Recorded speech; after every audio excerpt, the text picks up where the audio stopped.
Metal presents কৃষি সংবাদ, সুজলা সুফলা।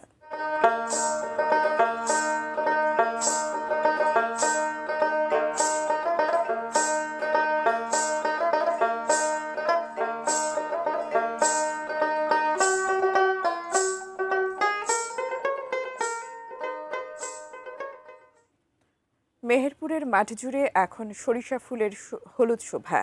এই ফুল থেকে মধু সংগ্রহে ব্যস্ত সময় পার করছেন মৌয়ালরা। সরিষা খেতে কৃত্রিমভাবে মধু সংগ্রহের পাশাপাশি বাড়ছে ফসলের ফলনও।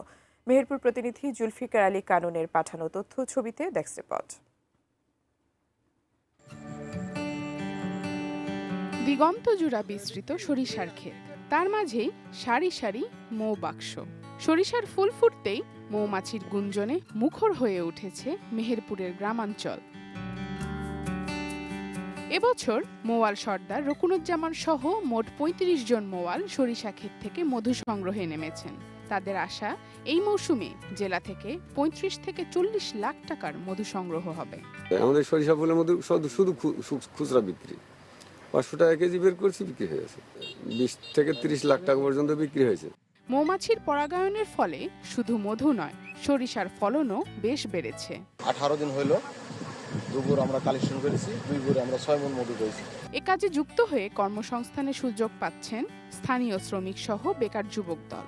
মধু সংগ্রহ শিখে নিজের পায়ে দাঁড়ানোর স্বপ্ন দেখছেন তারা।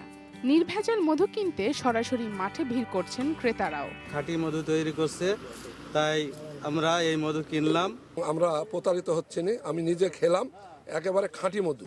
এবছর জেলায় সরিষার আবাদ বেড়েছে বলে জানিয়েছেন কৃষি কর্মকর্তা।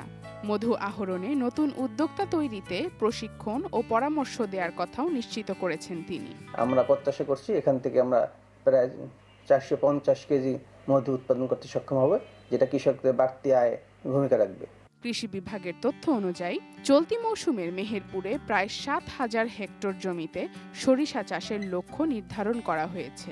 এতে প্রায় ১১,০০০ টন সরিষা উৎপাদনের আশা করা হচ্ছে। Sharjana Ananya, desk report, ATN news.